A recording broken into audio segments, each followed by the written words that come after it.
My experience in MSOP, where do I start? Spent almost 15 years there. Went in as a kid. Progressively through the time of being there, things became more and more numb.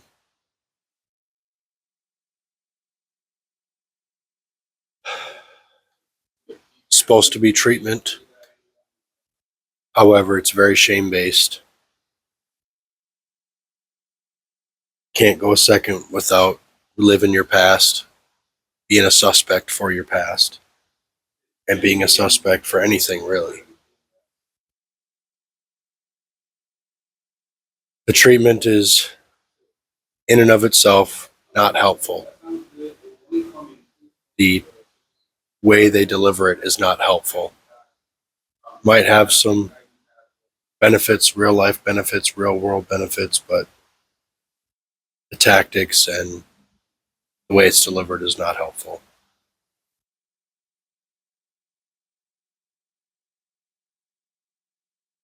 It is very much discounting, very much, like I said, shame-based, and it's damaging. Many times where I just wanted my thoughts, my feelings to be heard, and they were dissected and discounted.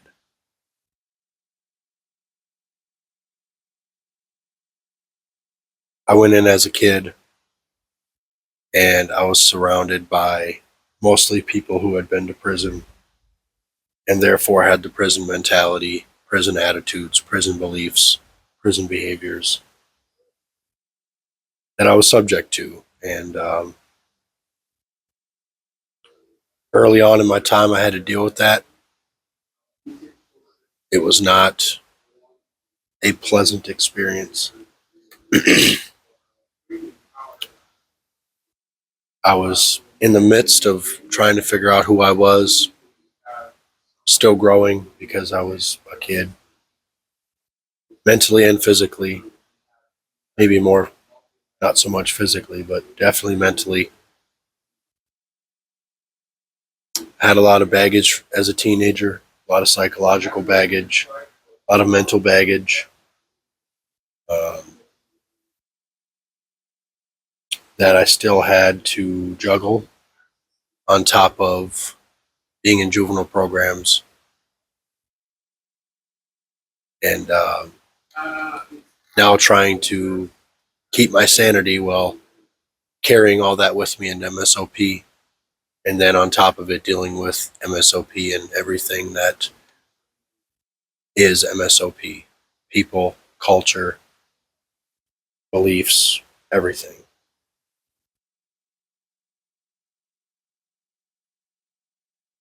As I mentioned before, it was damaging, it's traumatizing, especially into my later years in the program. I was in a group that was very especially damaging. I went through a scenario of more or less being manipulated into being believed that I was a problem when the other guy made me look like a fool. And my entire time there, I was never liked in general. Some people may have liked me, but in general, I was the kid of MSOP, and I was treated as such.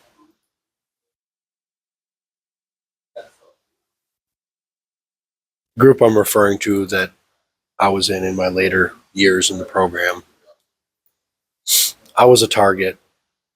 I was the target for certain individuals in that group. I was always wrong to them. I was the one they discounted. I was the one they disregarded. I was the one they disrespected. And I couldn't feel any way about that. I had to accept the feedback. I had to believe that I was the one that was wrong, that I was the problem. And staff stayed quiet, or at times co-signed what the guys in the group were saying. At one point, I had a therapist separate from the incident I just explained, that if I did not align myself with her thinking and how she believed, I never progressed. And over the years, I tried to discover who I was, who I am, and stand on that foundation. And both were supposed to be able to exist, but with her, I could not stand on who I was. And I standed correct to who I was, and therefore I did not progress because I did not align myself with her thinking, her beliefs, what she wanted me to agree with, what she didn't want me to agree with.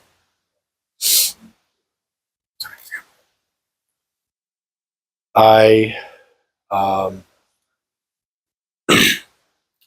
I used to be get very overwhelmed very easily, and so I would shut down. I'd stay quiet. And she told me to.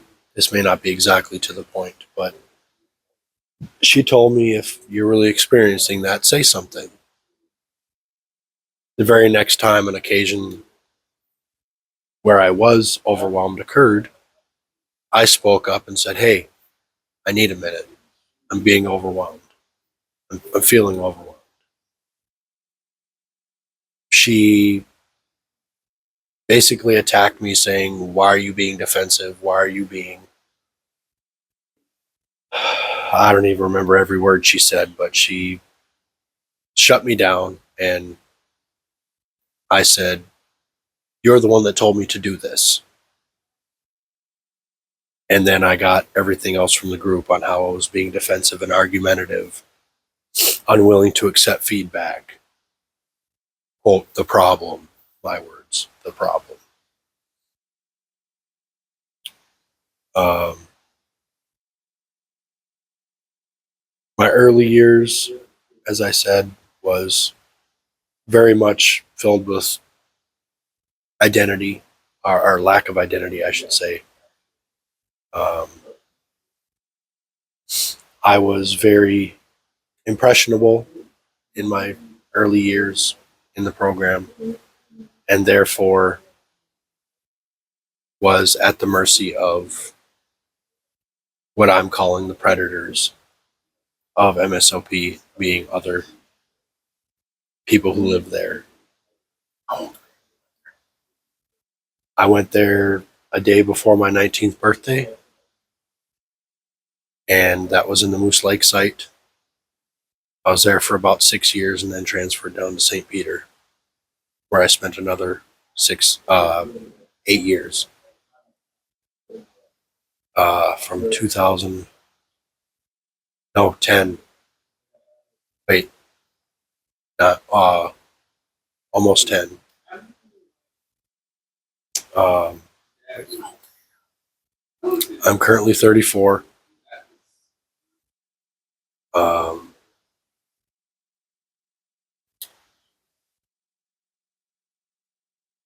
Getting out of that program was a relief. Um, and as much as I hate to say it, I still find myself having tendencies and or what people would call conditioning from that place. Um,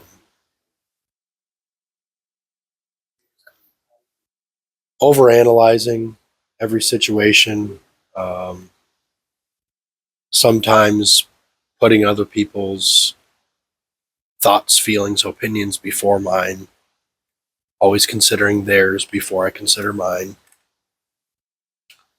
Um, Over explaining a lot. Most people in the world get the point you're trying to make, but I, due to my time in MSOP and the conditioning from there, I over explain it, and that puts people off. Um, that's actually somewhat a result from the example I gave a minute ago with the therapist in the situation about being overwhelmed. Um, an extension of that is you make a point, whether it be a situation in the program, something from your past, um, and you'd explain it in the way you know how to explain it, and they would nitpick your words. They wouldn't listen to the message. They'd hear one word that they don't like or that is not, quote, correct, and you became the word you said. Um, you became the problem based off of that one word. And everything that I tell you basically is at the mercy of the therapist as well, because they never stepped in, almost never stepped in, never corrected people, never, when people were being attacked, they just let it happen. Verbally attacked, that is. Um, well, people were being traumatized. This is all psychological and verbal abuse um, in their variety of forms. Most therapists, most staff just let it happen. If you spoke out against the program at all in a non positive way, didn't really matter how you said it, you were called on it. Um, there were many situations in the program that I wasn't necessarily involved in, but I heard stories of that staff actually did wrong. Like legit, in the eyes of the law, in the eyes of most people, did wrong. And other staff backed them up. I have a few situations that I was involved in, um, which is a testament to what I just said. Um, there was a supervisor who was in charge of an entire unit, which consisted of about 30 people. Guys were getting ready to leave the facility, and in the location I was within MSOP, we did not have a fence. We had to wear GPS monitors, and this GPS monitor was pretty snug. And the guy was wearing a little higher than normal, above the ankle boots. Not high by any standard of boots, but higher than a typical pair of shoes, and it was pushing his GPS into his leg. I was standing right next to these two individuals when this happened. He asked the supervisor if the GPS can be very slightly loosened to accommodate the boot. Supervisor said no. This guy continued on politely, mind you, trying to have a conversation with him about it and figure out why it was not going to be approved to loosen his GPS. After, at the most, probably 2 minutes, the supervisor had enough and yelled at him, "You're just a sex offender, deal with it." I shake when I think about it. Um, Lost all respect for that guy. Didn't have much to begin with, but lost every ounce of it after that. Another situation that I was involved in was at the property department. They were very rigid on what they let in, what they didn't let in. and semantics about what they let in and what they didn't let in. And so I tried to be proactive and send them what they called requests, interdepartment communication, trying to get ahead of what I was going to order. And I had gotten a response back saying, no, this would not be allowed in. And that same day, I went down to talk to this man about it. 2 guys walked by with the exact same item that I was requesting. He handed it out to them, but he's the one that responded to my request. And so I proceeded to have a conversation with this man, trying to understand why. Keep in mind, this man routinely, almost his character, was to be condescending to people, talk condescending to people. Didn't matter who you were, he talked condescending to you in a very condescending tone. I went down, knowing this, trying to have a conversation with him. He did not like what I was asking. I was never rude, never disrespectful, just trying to get a straight answer. He had enough of what I was saying and slammed the door in my face after saying, have a good day, in a condescending tone. I came up, reported it to a supervisor. She asked me if I was the only one there.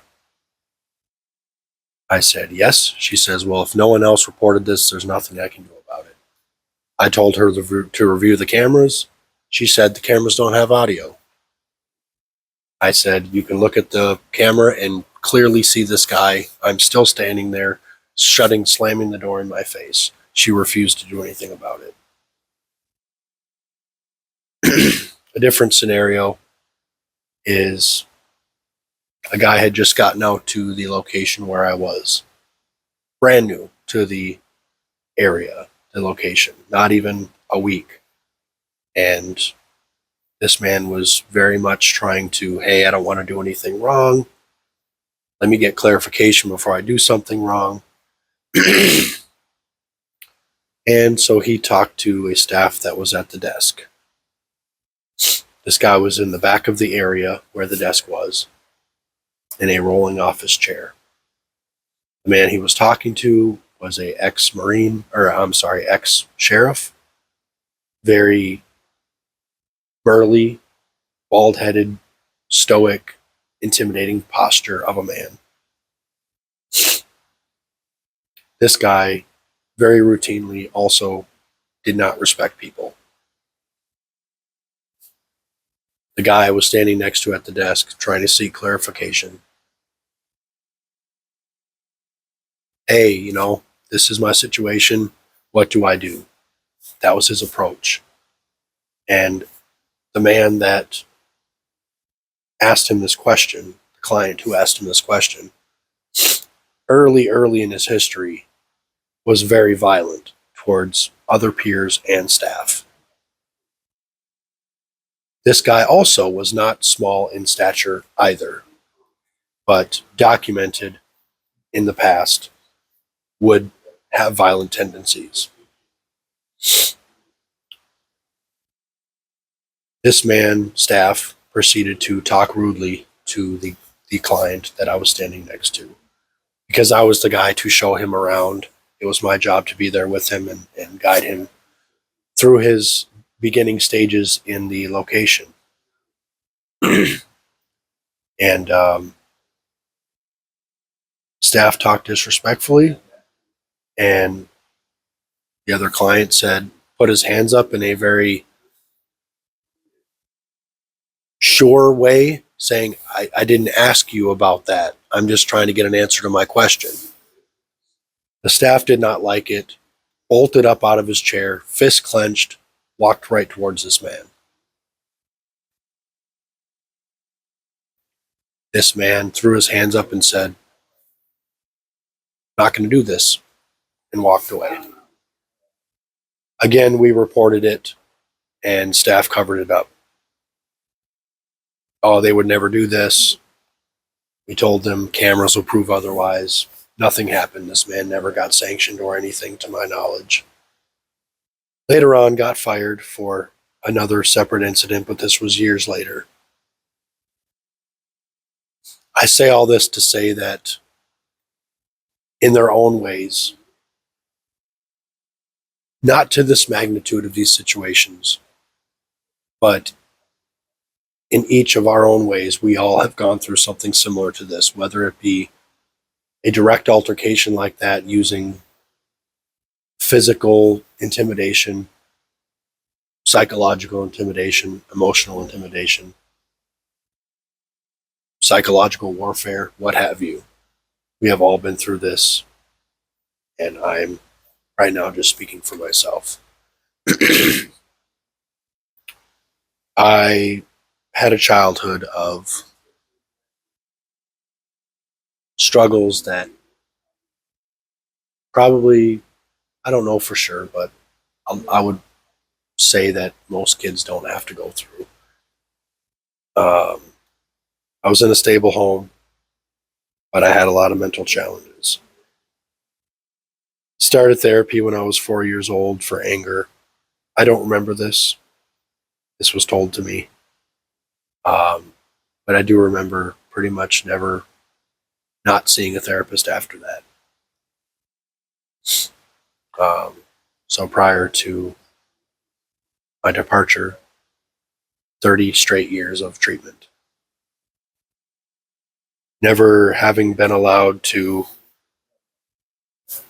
be myself, develop any autonomy, develop any identity, because it was all dissected. It was all analyzed, overanalyzed, psychoanalyzed. Because if they were non-conforming traits, ideas, behaviors, they were not right.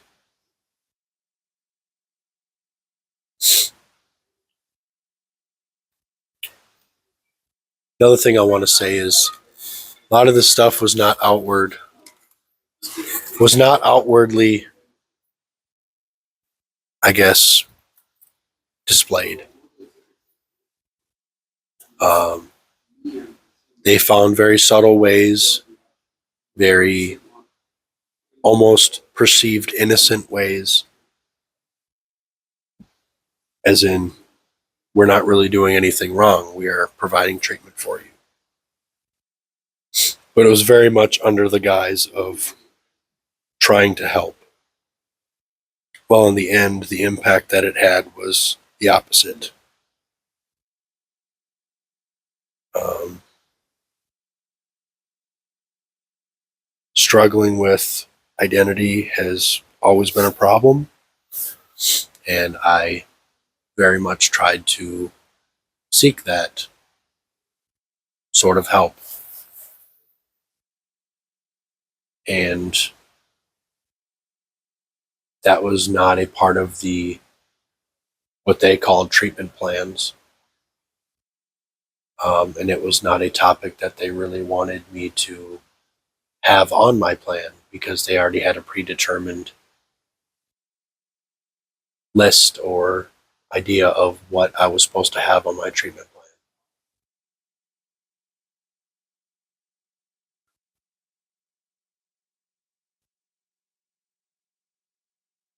There were many times where, like I said before, I felt discounted, felt discarded, felt disrespected, and I couldn't say anything about it because I wasn't going to be believed anyway. Or I was going to be made out the problem, which very commonly I was.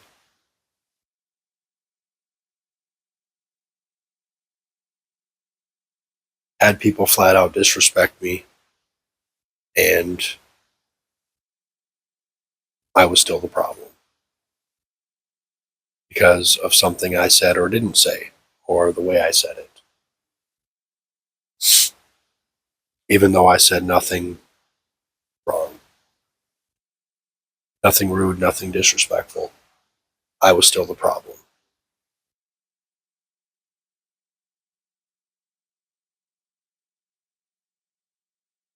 I had a particular time where I went to court, and I was going through the courts, I should say, to try and get out to provisional discharge. And this was in 2021.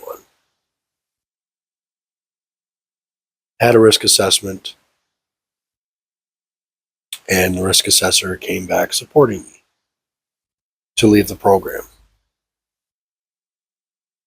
2 days before I was supposed to go to court, this risk assessor pulled her support, quoting that after she received documents from MSOP, she's pulling her support because she said, and I quote, "I don't believe there's a day that goes by that Mr. Reed is not in his offending cycle."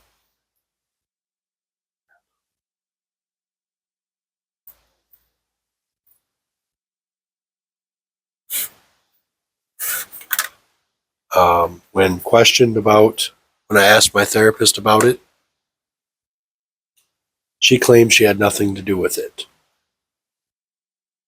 I told her I don't believe it. I'll never believe it, because this was a therapist that, if I didn't agree with her, I wouldn't go anywhere. If I didn't align myself with her, I wouldn't go anywhere.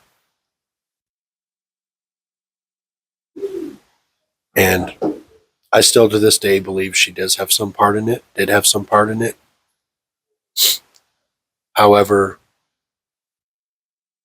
all of it is just a testament to the games that we were subject to, games that I was subject to, all of us who were ever there.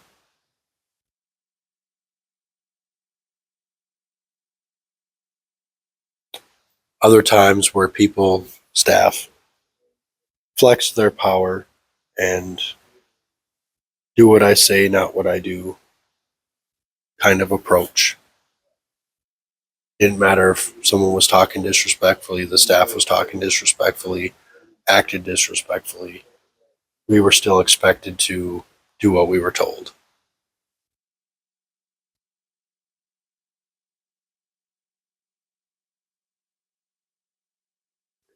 My experience in and of itself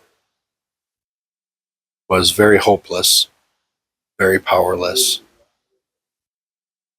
deflated, empty. Pretty much every negative emotion that you can think of, I probably felt it at some point. And I'm pretty sure I'm not alone.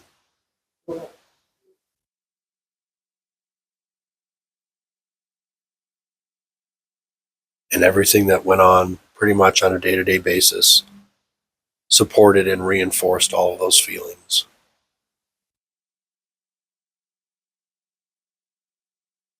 When I went to court, I was never supposed to be in the program to begin with, but nowhere else would accept me. And I ended up there for almost 15 years. My crimes don't even warrant registration. And now I'm out of that program and I have to register the rest of my life.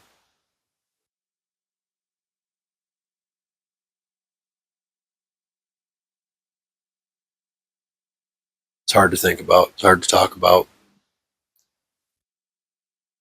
because I don't want to remember that.